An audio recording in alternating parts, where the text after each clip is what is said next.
کیونکہ عدالت نے تو وہی فیصلہ کرنا ہوتا ہے جو قانون اور آئین کے مطابق ہوتا ہے اور جو حالات واقعات اور فیکٹس پہ مبنی ہوتا ہے. مسلم لیگ نون والے اپنی جگہ پہ خوش ہیں, چودھری پرویز الہی صاحب اپنی جگہ پہ خوش ہیں, اور پی ٹی آئی والے بھی شاید ہی خوش ہوں, مگر پی ٹی آئی والوں کو خوش کرنا تو اتنا مشکل کام ہے کہ جان جوکھوں کا کام ہے. وہ تو کسی طریقے سے خوش ہو ہی نہیں سکتے. وہ تو تبھی خوش ہو سکتے ہیں کہ اگر ملک کی باغ دور ان کے حوالے کر دی جائے, پھر تو یہ ساری صورتحال بالکل ٹھیک ہے, سب لوگ اچھے بھی ہیں, ملک بھی ٹھیک ہے. ورنہ اس کے علاوہ وہ کسی کو قبول کرنے کے لیے, کسی سے بات کرنے کے لیے کوئی ڈپلومیٹک, کوئی نیگوسیشن, کوئی جو افہام و تفہیم, وہ شاید ان کی ڈکشنری میں کوئی لفظ ہے ہی نہیں. اور ان کو سمجھانا یا ان کو اس بات پہ قائل کرنا شاید یہ انتہائی مشکل کام ہوگا. میاں صاحب, جس طرح آپ نے فرمایا کہ سارے ہی بڑے خوش ہیں, تو چودھری صاحب نے کوئی پی ڈی ایم کے رہنماؤں کو مبارکباد دی ہے اس فیصلے کے بعد؟ کو اظہار تشکر کیا؟ نہیں, بالکل پی ڈی ایم کے کسی رہنما نے ان کو مبارکباد نہیں دی. چودھری پرویز الہی نے شکریہ ادا کیا ہے پی ڈی ایم والوں کا؟ نہیں, چودھری پرویز الہی صاحب نے میرے علم کے مطابق تو ابھی تک کسی کو کوئی کسی قسم کی مبارکباد نہیں دی, اور نہ ہی ان سے کوئی رابطہ کیا ہے. میاں صاحب, شکریہ بنتا تو تھا نا پی ڈی ایم کا. شکریہ تو سب کا ہی بنتا ہے. شکریہ تو میں سمجھتا ہوں کہ عدالت کا بھی بنتا ہے کہ انہوں نے ایک ایسا مطلب ہے کہ فیصلہ دیا ہے کہ جو نہ کسی کے خلاف ہے نہ کسی کے حق میں ہے, سبھی خوش ہیں. اور سوائے ایک جماعت کے وہ ہو سکتا ہے تھوڑی سی اندر سے ڈپریسڈ ہو, جس کا میں نے پہلے تفصیل سے ذکر کیا ہے. لیکن آپ کی پارٹی نے تو اختلاف کیا ہے. رانا ثناء اللہ صاحب نے اور طارق بشیر چیمہ صاحب نے, سعد رفیق صاحب نے مل کے پریس کانفرنس کی ہے اور کہا ہے کہ ہم سوچ رہے ہیں کہ ہم چیلنج کریں گے اس فیصلے کو. یہ اوپر سے ہی اختلاف ہے یا اندر سے بھی اختلاف ہے؟ نہیں, یہ ان کی اپنی سوچ اور اس کے مطابق جو پارٹی لائن ہے اس کے مطابق تو یہ ہے کہ جو فیصلہ ہوا ہے وہ یقیناً اگر گورنر صاحب کے احکامات کو عدالت کی طرف سے فار سم ٹائم اگر سسپینڈ کیا ہے تو اس کے خلاف, فیصلے کے خلاف اپیل کرنا تو میں سمجھتا ہوں کہ ایک اصولی موقف ہے. وہی بات انہوں نے کی ہے کہ ہم اس کی اپیل کریں گے, اور اپیل تو کرنی چاہیے.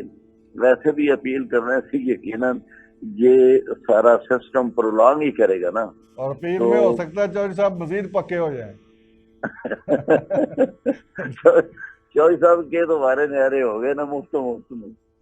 تو حمزہ صاحب کا بھی سن رہے تھے کہ یہ حکومت پر تبدیل کرنے والی باتیں, وہ ایسے ڈرامہ ہی تھا, چودھری صاحب کے ساتھ معاملات طے تھے؟